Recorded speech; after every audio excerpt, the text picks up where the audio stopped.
سابق Soviet union کے آخری صدر میخائیل گورباچوف انتقال کر گئے ہیں۔ روسی میڈیا کا بتانا ہے کہ 91 سالہ میخائیل گورباچوف طویل عرصے سے بیمار تھے۔ روسی میڈیا کا یہ بتانا ہے کہ میخائیل گورباچوف 1985 سے 1991 تک سابق سوویت یونین کے صدر رہے ہیں۔ گورباچوف کو سوویت یونین کے ٹوٹنے کا ذمہ دار بھی تصور کیا جاتا ہے۔ خبر آپ تک پہنچا رہے ہیں۔ سابق سوویت یونین کے آخری صدر میخائیل گورباچوف انتقال کر گئے ہیں اور روسی میڈیا یہ بتا رہا ہے کہ 91 سال ان کی عمر تھی۔ میخائیل گورباچوف طویل عرصے سے علیل تھے، ہسپتال میں بھی وہ زیر علاج تھے، لیکن آج وہ جانبر نہ ہو سکے۔ میخائیل گورباچوف 1985 سے 1991 تک سابق سوویت یونین کے صدر بھی رہے ہیں اور یہ بھی خیال کیا جاتا ہے کہ سوویت یونین کے ٹوٹنے کے ذمہ دار بھی وہی تھے۔ اقوام متحدہ کے secretary general Antonio Guterres Pakistan کا ہنگامی دورہ کریں گے۔ ترجمان سیکریٹری جنرل اقوام متحدہ کے مطابق انتونیو گوتریس 2 روزہ دورے پر 9 ستمبر کو اسلام آباد پہنچیں گے۔ پاکستان میں سیلاب سے شدید متاثرہ علاقوں کا جائزہ لیں گے۔ UN سیکریٹری جنرل سیلاب متاثرین سے ملاقات بھی کریں گے۔ 11 ستمبر کو واپس روانہ ہوں گے۔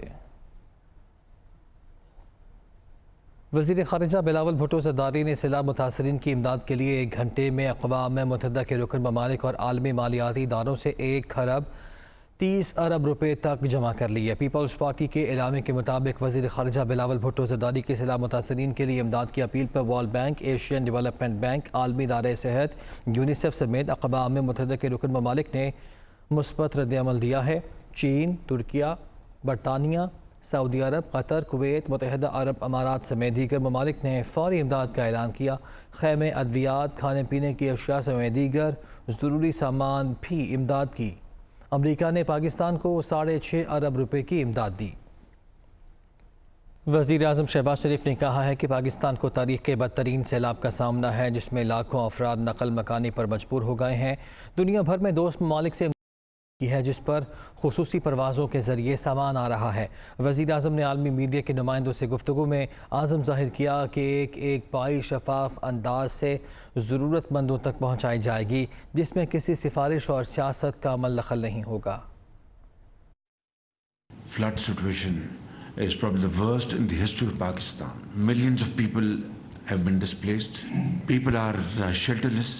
They need food, medical treatment, and the government of Pakistan, along with the provincial governments and with our rescue agencies like NDMA, rescue people, provide relief, and they have moved thousands and thousands of people to safe places. And you have seen things for yourself. I am seeing it every day. The damage to our infrastructure is very vast and spread all over Pakistan. We are trying to provide shelter, tents. We had appealed to our brothers and friends all over the world who have responded to our appeal. As you know, charter flights are landing all over Pakistan. Other countries are providing cash, kind. We are all very grateful to relief work which is going on under the supervision of federal government, provincial governments, and of course the effort of Pakistan's armed forces. This needs to be done at a much bigger scale. Every penny will be spent in a very transparent fashion. Every penny will reach the needy. No political influence will work. That's my commitment, that's our commitment. وزیر خزانہ مفتاح اسماعیل نے کہا ہے کہ بھارت کے ساتھ تجارت کی تجویز زیر غور ہے۔ میرے خیال میں اس وقت بھارت سے ٹماٹر اور پیاز لے لینے چاہیے۔ وزیر اعظم سے بات کروں گا۔ انٹرنیشنل ایجنسیز نے بھی تجارت کھولنے کا کہا ہے۔ 2-4 دن میں اس حوالے سے فیصلہ ہو جائے گا۔ وہ پروگرام آن دی فرنٹ میں گفتگو کر رہے تھے۔ بات زیر غور ہے، میری دانش میں یہ بات ہے کہ اس کو کھول دینا چاہیے۔ اب حکومت فیصلہ فرمائے گی، جو بھی فیصلہ کرے گی، لیکن میرے خیال سے اس وقت ہندوستان سے بھی ٹماٹر اور پیاز اگر لینے تو لے لینا چاہیے، کیونکہ یہاں پہ قیمتیں بہت بڑھ گئی ہیں۔ لیکن میں ایک بات بتا دوں کہ کوئی فوڈ سیکیورٹی کا ایشو نہیں ہے۔ میں پرائم منسٹر سے ہی بات کروں گا، جو میں نے کامرس منسٹر سے بات کی ہے، میں نے دیگر اور وزراؤں سے بات کی ہے۔ ہم ایک کنسنسس ایوالو کر رہے ہیں، فوڈ سیکیورٹی والوں سے بات کریں گے. اس طرح نہیں مطلب یہ کہ ایک آدھ دن معلوم کرنا پڑے گا. ہمیں انٹرنیشنل ایجنسیز نے کہا ہے کہ اس کو آپ کھول دیں, ہم وہاں سے لے کر آنا چاہتے ہیں. تو ہم نے کہا ٹھیک ہے اس پہ بات کرتے ہیں. لیکن اس وقت سیلابی صورتحال میں جہاں پہ 4 روپے کلو ٹماٹر مل رہا ہے اور 300 روپے 280 روپے کلو پیاز مل رہی ہے, تو اس وقت تو یہ کھولنا ضروری میں سمجھتا ہوں ہے. وہ بھی دیکھنا ہوگا کہ انڈیا سے اویلیبلٹی بھی ہے, انڈیا کیا کر رہی ہے, اس کو 2-4 دن لگیں گے. ابھی آپ کو اپڈیٹ کریں, ملک بھر میں سیلاب سے مزید 36 افراد جان کی بازی ہار گئے ہیں. NDMA کے مطابق خیبر پختونخوا میں 9, پنجاب میں 19, بلوچستان میں 5 اور سندھ میں مزید 3 اموات ہوئی ہیں. سیلاب سے اب تک 1162 افراد جان کی بازی ہار گئے ہیں. گزشتہ 24 گھنٹے میں 5800 سے زائد گھروں کو نقصان بھی پہنچا ہے, جبکہ 3556 افراد زخمی بھی ہوئے ہیں. اب تک 10,57,000 سے زائد مکانات کو نقصان پہنچا ہے. رپورٹ کے مطابق NDMA کی جانب سے بتایا جا رہا ہے. آپ کو اپڈیٹ کر رہے ہیں تازہ صورتحال سے. سیلاب سے ملک بھر میں سیلاب سے مزید 36 افراد جان کی بازی ہار گئے ہیں. NDMA کے مطابق خیبر پختونخوا میں 9, پنجاب میں 19, بلوچستان میں 5 اور سندھ میں مزید 3 اموات ہوئی ہیں. سیلاب سے اب تک 1162 افراد جان کی بازی ہار گئے ہیں. آگے بڑھتے ہیں. PTI کے چیئرمین عمران خان نے کہا ہے کہ حکومت نے ٹیلی تھون میں ہماری فنڈنگ دیکھ لی ہوگی. دونوں پارٹیز نے اپنے ادوار میں قرضے بڑھائے, پلاننگ نہیں کی, ڈیم بنانے کا بھی نہیں سوچا. سیلاب کے بعد مہنگائی میں اضافہ ہوگا. وہ اسلام آباد میں تقریب سے خطاب کر رہے تھے. آہستہ آہستہ جب ہماری پارٹی اٹھنے لگی تو سب سے پہلے سپورٹ اوورسیز پاکستانیز نے کی, اور ادھر سے پھر ہم نے پیسہ اکٹھا کیا, جس کا یہ الیکشن کمیشن کے اندر اتنا بڑا ڈرامہ چلا ہوا ہے کہ میں ابھی تک حیران ہوں. انہوں نے رات تو فوراً فنڈنگ دیکھ ہی لی ہوگی جو 5-5.5 ارب روپیہ آ گیا 3 گھنٹے کے اندر. جب میں اوورسیز پاکستانیز کو ملتا رہا تو میں نے ہمیشہ, میرے دل میں یہ تھا کہ ایک دن آئے گا کہ یہ پاکستان کو بیل آؤٹ کریں گے. IMF نہیں کرے گی, فرینڈلی ملک نہیں کریں گے, یہ کریں گے بیل آؤٹ. اور یہ دو پارٹیز, یہ انہوں نے جو کیا 4 مہینے کے اندر, اس سے واضح ہو جانا چاہیے کہ ان کے ذہن میں کبھی بھی انسانیت ان کے ذہن میں نہیں آئی. ان کا صرف ذہن ہوتا ہے کہ پیسے کیسے بنانے اور کرسی پہ کیسے بیٹھنا اور اس کا فائدہ کیسے اٹھانا.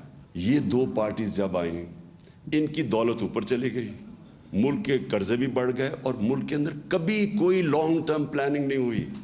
آج چائنا کا سب سے بڑا سکسیس کیا ہے, وہ 15-20 سال کے پلانز بنائے ہوئے ہیں. اب آج دیکھیں یہ کلائمیٹ چینج اتنی بڑی چیز ہے. میں نے جب 2013 میں ہم نے مل کے شروع کیا یہ بلین ٹری سونامی پختونخوا کے اندر, تو 2 سال تو یہ مذاق اڑاتے رہے ہمارا. اور مذاق اس لیے اڑا رہے تھے کہ ان کو کوئی کانسیپٹ ہی نہیں تھا کہ پاکستان کے اندر جو انگریز کے بنائے ہوئے تھے جنگل تھے وہی ختم ہو گئے. عمران خان سے وزیر اعلیٰ پنجاب اور چودھری مونس الہی نے ملاقات کی. سیاسی صورتحال اور سیلاب زدگان کی بحالی کے اقدامات پر تبادلہ خیال ہوا. اسلام آباد میں ہونے والی ملاقات میں چودھری پرویز الہی نے عمران خان کو سیلاب متاثرین کی بحالی سے متعلق بریف کیا. وزیر اعلیٰ چودھری پرویز الہی اور مونس الہی نے کامیاب ٹیلی تھون پر چیئرمین PTI کو مبارکباد دی. وزیر اعلیٰ پنجاب کا کہنا تھا کہ مصیبت میں گھرے بہن بھائیوں کی مدد اور بحالی کے لیے فنڈ جمع کرنے میں پہل کرنے سے متاثرین کے مسائل حل ہوں گے. سیلاب زدگان کی جلد از جلد آباد کاری کے لیے پرعزم ہیں. تحریک انصاف کے رہنما فواد چودھری نے کہا ہے کہ اربوں ڈالر عمران خان کو ختم کرنے کے لیے پھونکے جا رہے ہیں. عوام کے دل نہیں موڑے جا سکتے. فسادیت کے خلاف جنگ جاری رہے گی. فواد چودھری نے اپنے ٹویٹر پیغام میں کہا کہ تحریک انصاف نظام سے نبرد آزما ہے. بدترین میڈیا سینسرشپ, عدالتی اور قانونی محاذ پر سازشیں, اربوں ڈالر کے وسائل عمران خان کو ختم کرنے کے لیے پھونکے جا رہے ہیں, لیکن عوام کے دل ان سے نہیں موڑے جا سکتے. فواد چودھری نے کہا کہ اس فسادیت کے خلاف جنگ جاری رہے گی. اس نظام کو الٹا نہ سکے تو یہ ناکامی پاکستان کا المیہ ہوگی. وزیر اعلیٰ خیبر پختونخوا نے کہا ہے کہ وفاقی حکومت نے بلوچستان کے لیے 10 اور سندھ کے لیے 15 ارب روپے کے فنڈ کا اعلان کیا. حق نہ دیا گیا تو چھین کر لیں گے. وزیر اعلیٰ محمود خان نے سیلاب سے متاثرہ ضلع نوشہرہ اور 4 سدہ کا دورہ کیا اور ریلیف کیمپ میں متاثرین سے ملاقات کی. وزیر اعلیٰ KP نے کہا کہ وفاقی حکومت نے بلوچستان کے لیے 10 اور سندھ کے لیے 15 ارب فنڈ کا اعلان کیا. خیبر پختونخوا بھی پاکستان کا حصہ ہے, یہاں بھی سیلاب آیا ہے. صوبے کو اپنا حق نہ ملا تو چھین کر لیں گے. وفاقی وزیر احسن اقبال نے کہا ہے کہ سیلاب کے نقصان کو پورا کرنے کے لیے بڑا سرمایہ درکار ہے۔ ملکی معیشت پر $10 ارب کا اضافی بوجھ پڑ چکا، بڑا چیلنج ہے جس کا مل کر مقابلہ کرنا ہوگا۔ مشکل وقت میں تحریک انصاف کا کردار انتہائی منفی رہا، کوشش کریں گے اپنے وسائل سے متاثرین کی مدد کریں۔ وہ اسلام آباد میں نیوز کانفرنس کر رہے تھے۔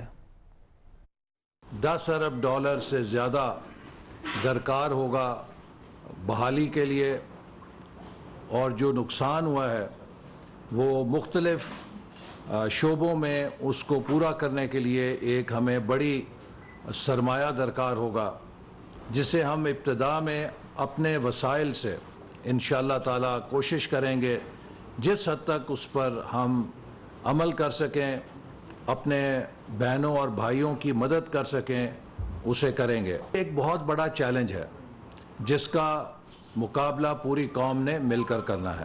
جب IMF کا بورڈ پاکستان کے لیے پروگرام کی منظوری دے رہا تھا جس سے ہمیں $1 ارب اور $17 کروڑ ملنے تھے،